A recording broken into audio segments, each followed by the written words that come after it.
बहुत सी 5 औरतों को बच्चे की खुशी देने वाला सीतापुर गांव का 60 साल का दीनू, जो जिस किसी 5 औरत से शादी करता उसे ही बच्चे की प्राप्ति हो जाती।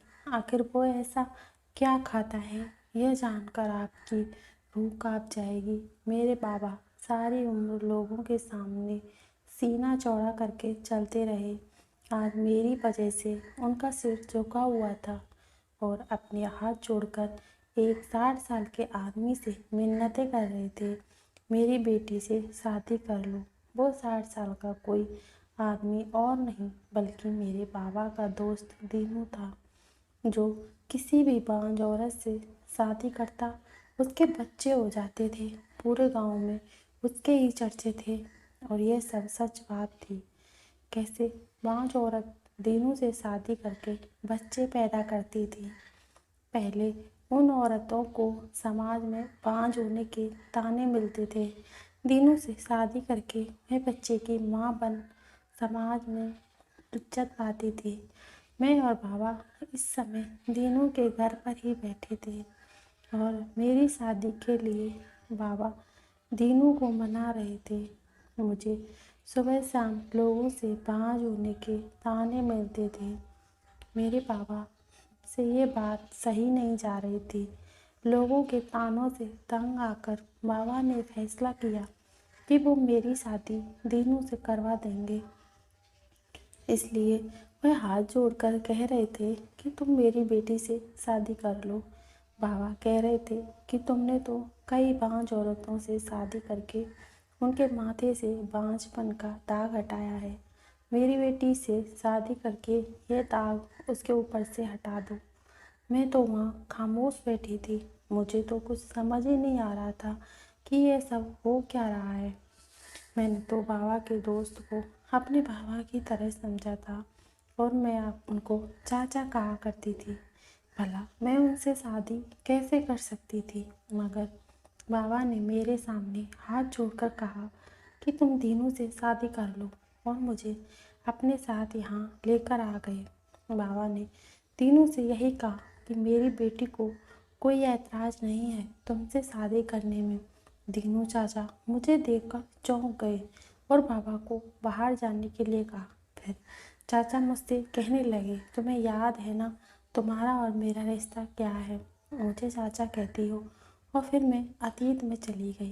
पिछले 2-3 साल मेरी आंखों में आने लगे। हमारे गांव में दीनू नाम का आदमी था जिसे सब दीनू चाचा कहते थे। छोटी या बड़ी उन्हें सब दीनू चाचा कहकर पुकारते थे। वह मेरे बाबा के दोस्त थे।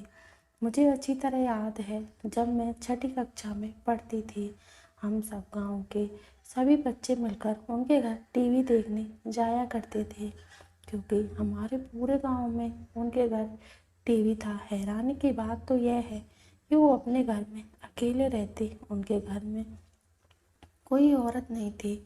हम बच्चे उनसे पूछते कि दीनू चाचा आप शादी क्यों नहीं कर लेते? उस समय हमें शादियों में जाने का बहुत शौक था। वह भी हमसे कहते, बच्चों अभी मेरी शादी की उम्र नहीं हुई है।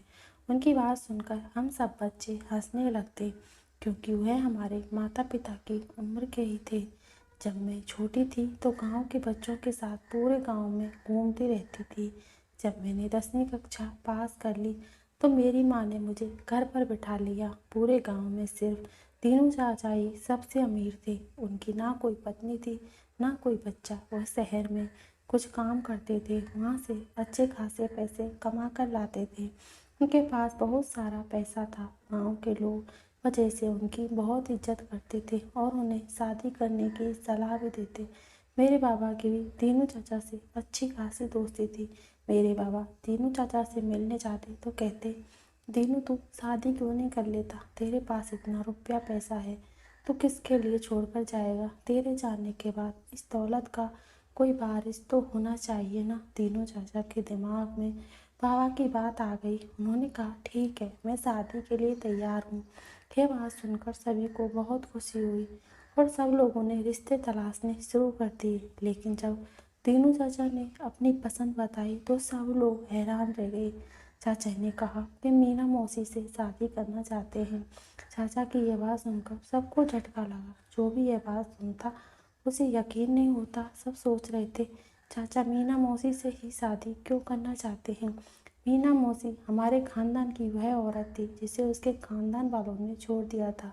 मीना मौसी की शादी हमारे गांव में हुई थी, लेकिन शादी के 6 साल बाद वे मां नहीं बन सकी तो उनके पति ने उन्हें 5 कहकर तलाक दे दिया। कुछ समय बाद उन्होंने दूसरी शादी कर ली, लेकिन इस बार भी बच्चे की वजह से उनका घर नहीं बच सका। अब तो पूरे गांव को पता चल चुका था कि मीना मौसी एक बांझ औरत है। इस वजह से उनके घर वालों ने भी उनको छोड़ दिया। वे लोगों के घरों में काम करके गुजारा करती। औरत जिसको अपने ही परिवार ने छोड़ दिया हो, उसके लिए रिश्ता आ जाए, वह भी इतने अमीर आदमी से, तो हैरानी की बात तो होगी। जब मेरी माँ ने यह बात सुनी तो कहने लगी, कुछ गड़बड़ लगती है।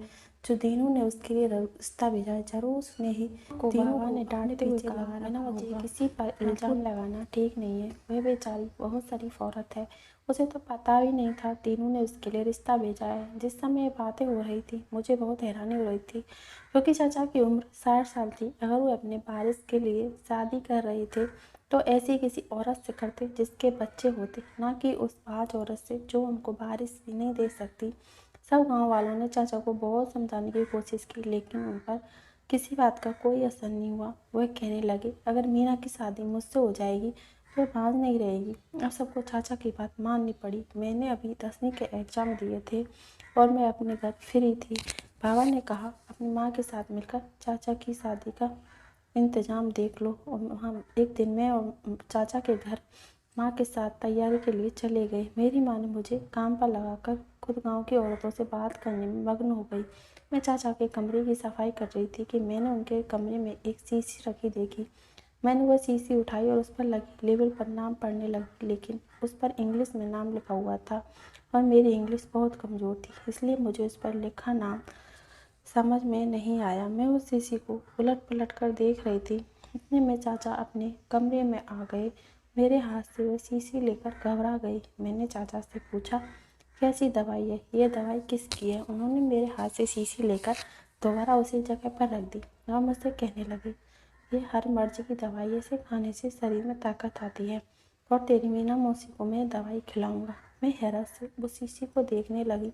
चाचा ने मुझे हाथ लगाने से मना कर दिया। खैर, चाचा की शादी हो गई। मीना मौसी उनके घर दुल्हन बनकर आ गई।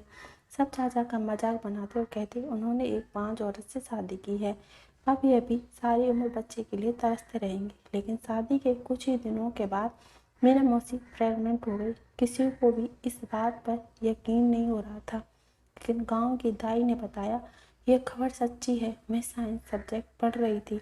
जब मैंने यह खबर सुनी तो बहुत हैरानी हुई। मैंने अपने टीचर से पूछा कि मैडम, अगर एक बांझ औरत शादी कर ले तो क्या वो माँ बन सकती है?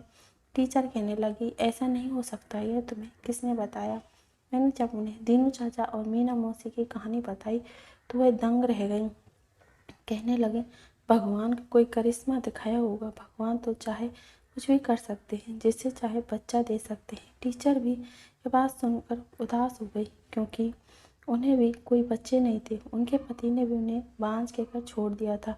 मगर मुझे पता होता कि दीनू चाचा एक बांझ औरत से शादी करेंगे तो मैं उनकी शादी अपने टीचर से करवा देती। एक दिन मैं चाचा के घर गई तो चाचा घर पर नहीं थे, सिर्फ उनकी पत्नी घर पर थी। जब मैं किसी काम से चाचा के कमरे में गई तो मैंने देखा उस दिन जो शीशी में हाथ में आई थी वो वहाँ नहीं थी। मैंने मीना मौसी से कहा, तुमने सारी गोलियां खा ली? वह हैरानी से कहने लगी, तुम क्या कह रही हो? मैं कुछ समझी नहीं। मैं उनसे कहा, ये गोलियां वाली शीशी थी। मौसी कुछ देर सोचने के बाद बोली, वह दवाई वाली शीशी? वह तो यहाँ नहीं है, लेकिन वो दीनू की जेब में होती है। वो रोज़ उनमें से एक गोली खाता है। मौसी की बात सुनकर मुझे बहुत हैरानी हुई, क्योंकि मैं सोच रही थी मौसी वो गोलियां खाकर प्रेग्नेंट हुई है। गोलियां खाकर मौसी कैसे प्रेग्नेंट हो सकती है? ये तो सच में भगवान का करिश्मा था। मुझे जितनी हैरानी हुई वो कम थी। चाचा मौसी का बहुत अच्छे से ख्याल रखते थे। हर महीने चेकअप के लिए शहर में जाते। चाचा अपनी पत्नी को डिलीवरी के लिए शहर के बड़े अस्पताल में लेकर गए थे। चाचा के पास पैसों की कोई कमी नहीं थी। अगले दिन खबर आई, मौसी ने एक बेटे को जन्म दिया है। वो दोनों अपने बेटे को लेकर गांव आ गई। सब लोग बहुत खुश थे। पूरे गांव में मिठाइयाँ बट रही थी। लेकिन 2 महीने के बाद मीना मौसी की हालत बहुत खराब हो गई और उनका देहांत हो गया।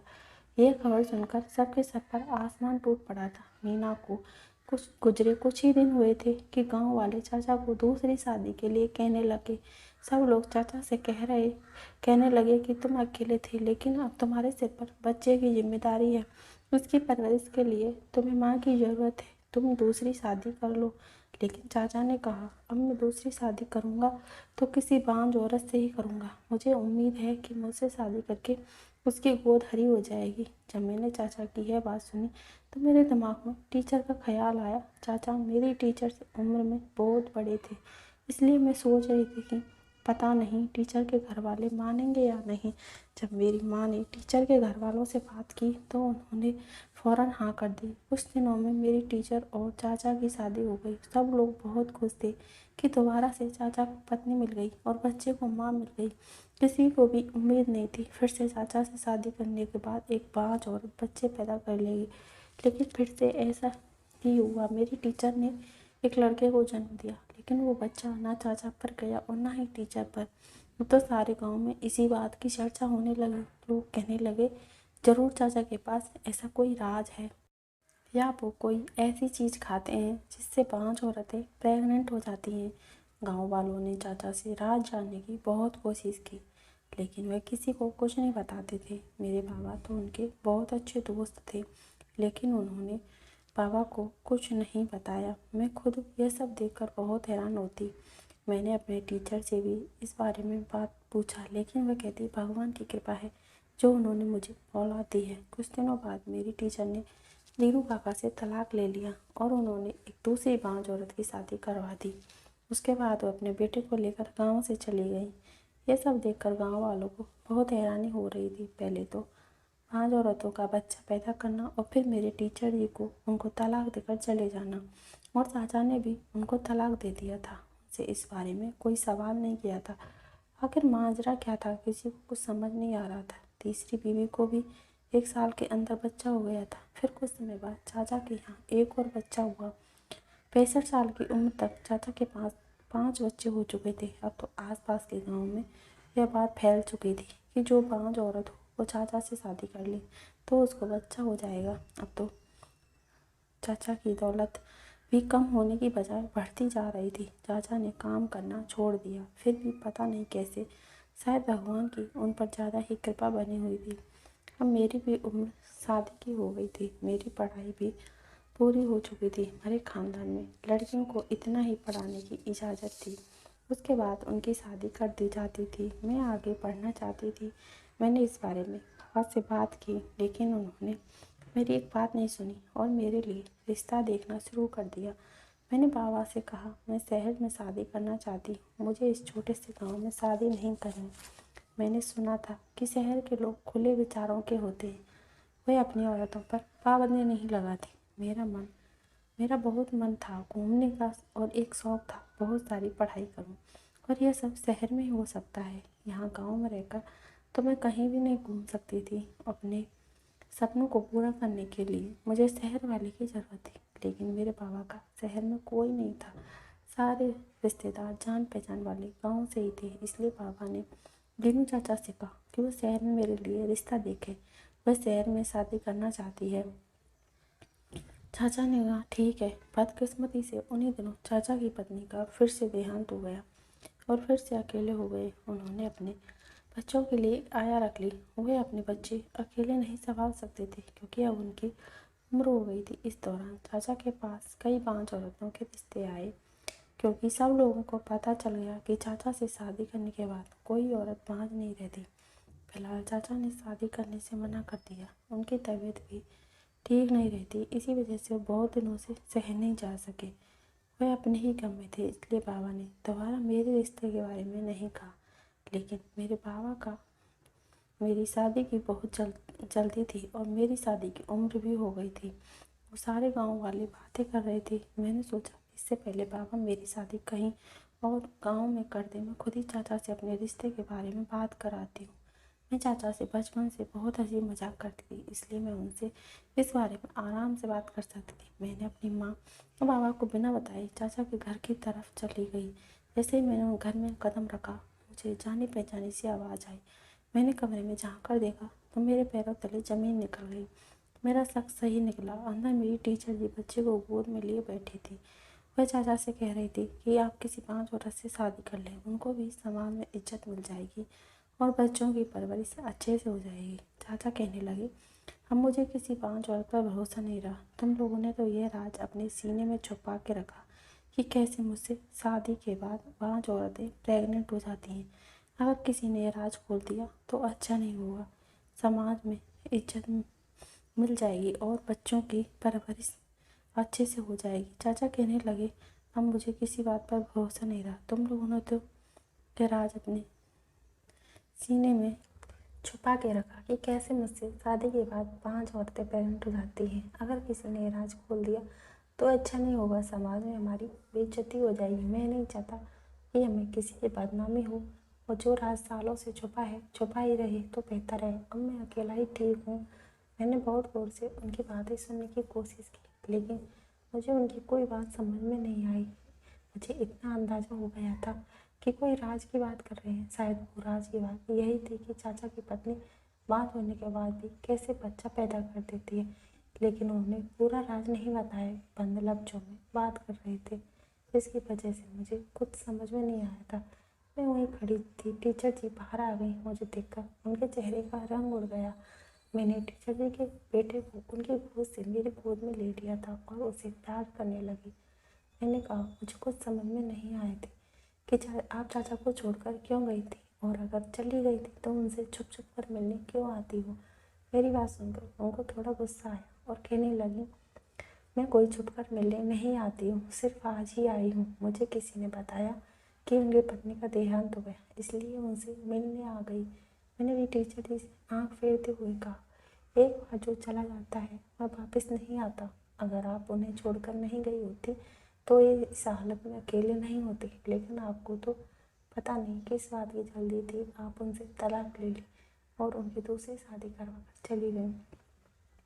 आप तो हमें रिश्तों के बारे में बताती, लेकिन आप तो खुद ही किसी का साथ नहीं दे सकी, छोड़कर चली गई। हमारी बातों की आवाज़ सुनकर चाचा बाहर निकल आए और वह मुझे गुस्से से देखने लगे। कहने लगे कि तुम ऐसी बदतमीजी कर रही हो, यह तुमसे बड़ी है। मैंने चाचा से कुछ कहना चाहा, लेकिन उन्होंने मुझे इशारों में चुप रहने के लिए कहा। वो टीचर जी से कहा, तुम जाओ, इसी मैं खबर लेता हूँ।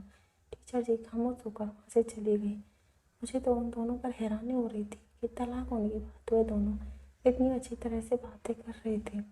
अक्सर देखा जाता है कि लोग तलाक के बाद एक दूसरे को देखना भी पसंद नहीं करते। यहाँ तो सब कुछ उल्टा था। सबसे ज़्यादा हैरानी तो मुझे चाचा पर हो रही थी। उन्होंने टीचर जी से शादी की, उन्हें औलाद दी, अपना नाम पैसा सब कुछ दिया, समाज में उन्हें सिर उठाने के काबिल बना दिया, लेकिन फिर भी वह चाचा को तलाक देकर चली गई। और चाचा ने भी उनसे कुछ नहीं कहा, बल्कि अभी भी वो उनसे प्यार से बात कर रही थी। टीचर जी के जाने के बाद चाचा मुझसे कहने लगे, यह कौन सा तरीका है बड़ों से बात करने का, तुम्हें उनकी इज्जत करनी चाहिए। यह सब सुनकर मैं चाचा से कोई बात किए बगैर ही अपने घर आ गई। जब मैं अपने घर वापस आई तो मैंने देखा कि बाबा के दोस्त घर बैठे, और मुझे जिस बात का डर था वही हुआ। वो मेरे लिए रिश्ता लेकर आए थे। बाबा ने मेरा रिश्ता उनके बेटे से पक्का कर दिया था। मैंने बाबा से बहुत मना किया कि मैं उनके दोस्त के बेटे से शादी नहीं करूँगी, क्योंकि वह लोग अनपढ़ और जाहिल हैं। मैं लोगों के साथ खुश नहीं रह सकती। लेकिन बाबा ने मेरी कोई बात नहीं सुनी और ज़बरदस्ती मेरी शादी अपने दोस्त के बेटे से करवा दी।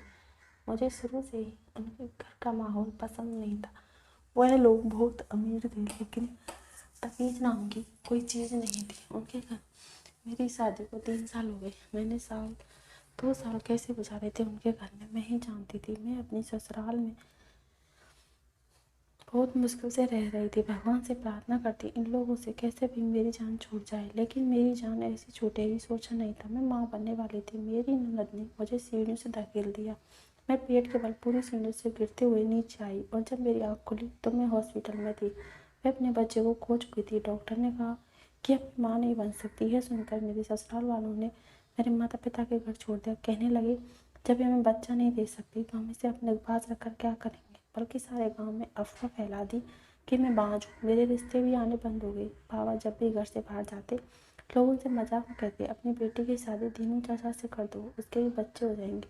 बाबा लोगों के तानों से तंग आ गई, इसलिए आज बाबा के साथ दीनू चाचा के घर में बैठी थी। बाबा मुझसे बात करने के लिए अकेला छोड़ गए, बाहर चले गए। बाबा मुझसे कहने लगे कि जानता हूँ तुम हमेशा इस बात के पीछे पड़ी रही हो कि तुम्हें जो राज पता चल जाए कि कैसे बांझ औरतें मुझसे शादी करने के बाद बच्चे पैदा कर लेती हैं। तुम क्या पूरा गांव ही मुझसे सवाल करता रहता है, लेकिन मैंने कभी किसी को कुछ नहीं बताया। लेकिन आज मैं तुम्हें अपना ये राज बता रहा हूँ। जब मैं 25 साल का था तब मैं बीमार हुआ और डॉक्टर के पास अस्पताल गया तो उसने मेरी पूरी बॉडी चेकअप करने के बाद बताया वह मुझे बचपन से बीमारी थी, लेकिन किसी ने कोई इस पर कोई नोटिस नहीं किया और बढ़ते बढ़ते मेरी बीमारी इतनी बढ़ गई कि डॉक्टर को मेरा ऑपरेशन करना पड़ा। ऑपरेशन के बाद डॉक्टर ने मुझे बताया कि मैं अब कभी बाप नहीं बन सकता। अब मैं बाप के हक से वंचित हो गया। मेरे पूरे खानदान में ये बात फैल गई। मेरे खानदान के लोग ही मुझे अजीब नज़रों से देखते थे और मुझे ताने देते थे और कोई मुझ पर तरस खाता था। मेरी मांगें टूट गई थी। मेरे छोटे भाइयों की शादी हो गई और सब अपनी ज़िंदगी में मग्न हो गए थे। मेरे माता पिता के देहांत के बाद परिवार में किसी को भी मेरी ज़रूरत नहीं थी, इसलिए मैं अपना घर छोड़कर इस गांव में चला आया। अब मैं किसी से शादी तो नहीं कर सकता था, लेकिन मैंने काम करना शुरू कर दिया। मैंने दिन रात मेहनत करके इतने पैसे कमाए कि लोग मेरी बहुत ज़्यादा इज्जत करने लगे। यहाँ मेरी कुछ लोगों से दोस्ती हो गई, मेरी ज़िंदगी अच्छी हो जाने लगी। मेरे दोस्त मुझसे शादी के लिए कहते थे, मगर मैं जानता था कि वो कोई भी औरत मेरी सच जानकर मुझसे शादी नहीं करेगी। हर औरत की ख्वाहिश होती है कि वो माँ बने। जब मैं एक औरत को माँ नहीं बना सकता तो मैं उससे शादी भी नहीं कर सकता था। इसलिए मैंने सोचा था कि मैं अकेला ही रहूँगा। मैं अपने दोस्तों को यह बात कैसे बताता, इसलिए मैं उनसे कोई ना कोई बहाना बना दिया करता था। मुझे मीना को देखकर बहुत दुख होता था। बेचारी भी मेरी तरह बांझ बन के ताने सुनती थी। मुझे उसका दुख बिल्कुल अपने जैसा लगता था। उस बेचारी को भी अपने परिवार वालों ने छोड़ दिया था, जैसे मुझे मेरे परिवार वालों ने छोड़ दिया। जब मुझसे सब लोगों ने कहा कि मैं इतनी दौलत किसके लिए छोड़कर जाऊंगा, तब मुझे एहसास हुआ कि जी मुझे अपनी दौलत किसी काम में लगा देनी चाहिए। मैंने सोचा कि मैं अनाथ आश्रम से बच्चों को गोद लेकर उसकी बेहतरीन परवरिश करूँगा। लेकिन मैं अकेले बच्चे पाल नहीं सकता था, इसलिए मुझे एक माँ की ज़रूरत थी। फिर मेरे जहन में ख्याल आया, मैंने मीना के लिए रिश्ता भेजा, लेकिन उसे सारी बात पहले ही सच सच बता दिया था। वह भी माँ नहीं बन सकती और मैं भी बाप बनने के काबिल नहीं हूँ, और हम दोनों शादी कर लेते और एक बच्चा गोद ले लेंगे। मीना ने इस काम के लिए हाँ कर दी और हम दोनों ने शादी कर ली। शादी के बाद मैंने सोचा कि अब अगर हम बच्चा गोद लेंगे तो लोग भी हमें ताने देंगे कि 5 दिन बच्चे को गोद लेना पड़ा। गाँव वाले और ये समाज हमें वह इज्जत नहीं देगा और ना ही वो इस बच्चे को हमारा सगा मानकर इज्जत देंगे। इसलिए मैंने गांव की दाई को मुँह मांगे पैसे दिए और उससे कहा कि पूरे गांव में ऐलान कर दे कि मीना माँ बनने वाली है। उसने ऐसा ही किया और 9 महीने बाद हम डिलीवरी के लिए महाने से शहर चले गए और वहाँ अनाथ आश्रम से एक बच्चे को गोद लेकर आए। मीना को बांझपन के तारों से छुटकारा मिल गया था। वह मेरी बहुत एहसानमंद थी, लेकिन उस बेचारे के जीवन के दिन कम ही बचे थे। उसे कैंसर हो गया और वो इस दुनिया से चली गई। फिर तुम्हारी टीचर जी से शादी करनी पड़ी। वह भी बहुत अच्छी औरत थी। उसे भी समाज में इज्जत दिलाने के लिए हमें ये ड्रामा करना पड़ा। इस बार भी हमने एक बच्चा गोद लिया था। मैं चाहता था कि इन बच्चों की परवरिश अच्छे से करूँ। एक दिन तुम्हारी टीचर का पहला पति हमारे घर आया और वो मुझसे कहने लगा कि मैं उसे छोड़ दूँ, क्योंकि वह तुम्हारी टीचर से बहुत मोहब्बत करता है और उसके साथ रहना चाहता है। उसे उसकी गलती का एहसास था, लेकिन तुम्हारी टीचर ने मना कर दिया। उसने कहा कि वह भी अपने पहले पति से बहुत प्यार करती है, लेकिन मुझे नहीं छूट सकती क्योंकि मेरी वजह से उसे समाज में इज्जत मिली है। अब वो मुझे किसी भी हाल में छोड़कर नहीं जाएगी। लेकिन मैंने उसकी खुशी की खातिर उसे छोड़ दिया। वो मुझसे तलाक लेना नहीं चाह रही थी, लेकिन वह अपने पति से बहुत प्यार करती थी और मैं दो प्यार करने वालों को अलग रहता नहीं देख सकता था। इसलिए मेरे जोर देने पर उसने मुझे तलाक दे दिया। तलाक होने के बाद उसने मेरी शादी अपनी एक 5 सहेली से करवा दी ताकि मैं अकेला नहीं रहूं और मेरे बच्चों की भी परवरिश अच्छे से हो सके। उसके बारे में सब कुछ मालूम था। उसे रहने के लिए छत चाहिए थी। बैठे बैठाए उसे पति, औलाद और इज्जत मिली। वह भी मेरी शुक्रगुजार हो गई। तुम्हारी टीचर अपने बच्चों को लेकर चली गई क्योंकि वो अपने बच्चे की परवरिश खुद करना चाहती थी। इसलिए मैंने उसे बच्चा ले जाने दिया और खुशी खुशी तलाक दे दिया। मेरी तीसरी पत्नी बहुत अच्छी थी। उसके बाद हमने 2 बच्चे गोद ले लिए, लेकिन उसकी ज़िंदगी बहुत थोड़ी थी। उसका भी देहांत हो गया। यह है मेरा सारा राज, जिसको कोई नहीं जानता था और लोग मेरे बारे में अजीब अजीब बातें करते थे। मैं सिर्फ उन 5 औरतों को संभालने, इज्जत और अनाथ बच्चों की परवरिश अच्छे से करना चाहता था। उनको छत देना चाहता था, माँ बाप का प्यार देना चाहता था। इसलिए मैंने ये सब कुछ किया। लेकिन तुम्हारे पिता को ये सब कुछ नहीं कहना चाहिए था। तुम तो जानती हो, मैंने हमेशा से तुम्हें अपनी बेटी समझा है। मैं तुमसे शादी करने का सोच भी नहीं सकता। चाचा ने बताया कि उनको कैंसर हो चुका है। उनके पास बहुत कम दिन बचे हैं। अब उन्हें इन बच्चों की फिक्र लगी रहती है कि उनके जाने के बाद इन बच्चों का ख्याल कौन रखेगा। मैंने चाचा से कहा कि आप फिक्र ना करें, आज से इन बच्चों की जिम्मेदारी मेरी है। मैं इन्हें माँ बनकर पालूंगी और आपका यह राज भी मेरे सीने में दफन रहेगा।